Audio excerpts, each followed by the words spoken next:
صاد، قسم ہے قرآن کی جو نصیحت سے پر ہے کہ تم حق پر ہو، مگر جو لوگ کافر ہیں وہ غرور اور مخالفت میں پڑے ہیں۔ ہم نے ان سے پہلے بہت سی امتوں کو ہلاک کر دیا تو وہ عذاب کے وقت لگے فریاد کرنے، اور وہ چھٹکارے کا وقت نہیں تھا۔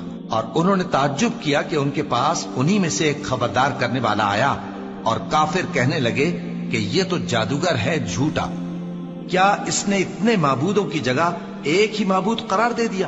یہ تو بڑی عجیب بات ہے۔ اور ان میں جو معزز تھے وہ چل کھڑے ہوئے اور بولے کہ چلو اور اپنے معبودوں کی پوجا پر قائم رہو، بے شک یہ ایسی بات ہے جس میں کوئی خاص غرض ہے۔ یہ بات کسی دوسرے مذہب میں ہم نے کبھی سنی ہی نہیں، یہ تو بالکل گھڑی ہوئی بات ہے۔ کیا ہم سب میں سے اسی پر نصیحت کی کتاب اتری ہے؟ اصل بات یہ ہے کہ یہ لوگ میری نصیحت کی طرف سے شک میں ہیں، بلکہ انہوں نے ابھی میرے عذاب کا مزہ نہیں چکھا۔ کیا ان کے پاس تمہارے پروردگار کی رحمت کے خزانے ہیں جو غالب ہے، سب کچھ عطا کرنے والا ہے؟ یا آسمانوں اور زمین اور جو کچھ ان میں ہے ان سب پر انہی کی حکومت ہے؟ تو چاہیے کہ رسیاں تان کر آسمانوں پر چڑھ جائیں۔ یہاں شکست کھائے ہوئے گروہوں میں سے یہ بھی ایک لشکر ہے۔ ان سے پہلے نوح کی قوم اور عاد اور میخوں والا فرعون بھی جھٹلا چکے ہیں، اور سمود اور لوط کی قوم اور بن کے رہنے والے بھی، یہی وہ شکست خوردہ گروہ ہیں۔ ان سب نے پیغمبروں کو جھٹلایا تو میرا عذاب ان پر آ واقع ہوا، اور یہ لوگ تو صرف ایک زور کی آواز کا جس میں شروع ہونے کے بعد کچھ وقفہ نہیں ہوگا انتظار کرتے ہیں، اور کہتے ہیں کہ اے ہمارے پروردگار، ہم کو ہمارا حصہ جلدی سے حساب کے دن سے پہلے ہی دے دے۔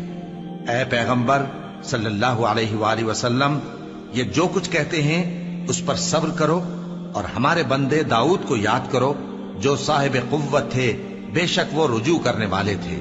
ہم نے پہاڑوں کو ان کے زیر فرمان کر دیا تھا کہ صبح و شام ان کے ساتھ تسبیح کرتے تھے، اور پرندوں کو بھی کہ وہ جمع رہتے تھے، ہر ایک ان کے آگے رجوع رہتا تھا۔ اور ہم نے ان کی بادشاہی کو مستحکم کیا اور ان کو حکمت اور فیصلہ کن خطابت عطا فرمائی۔ اور اے نبی صلی اللہ علیہ وآلہ وسلم، کیا تمہارے پاس ان جھگڑنے والوں کی بھی خبر آئی ہے جب وہ دیوار پھاند کر اندر داخل ہوئے؟ جس وقت وہ داؤد کے پاس آئے تو وہ ان سے گھبرا گئے۔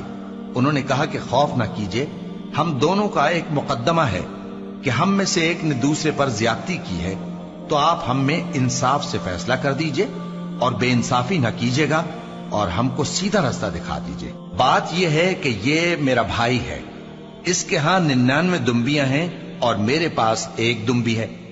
یہ کہتا ہے کہ یہ بھی میرے حوالے کر دے، اور گفتگو میں مجھ پر حاوی ہو رہا ہے۔ انہوں نے کہا کہ یہ جو تیری دمبی مانگتا ہے کہ اپنی دمبیوں میں ملا لے، بے شک تجھ پر ظلم کرتا ہے، اور اکثر شریک ایک دوسرے پر زیادتی ہی کیا کرتے ہیں۔ ہاں، جو ایمان لائے اور عمل نیک کرتے رہے، اور ایسے لوگ بہت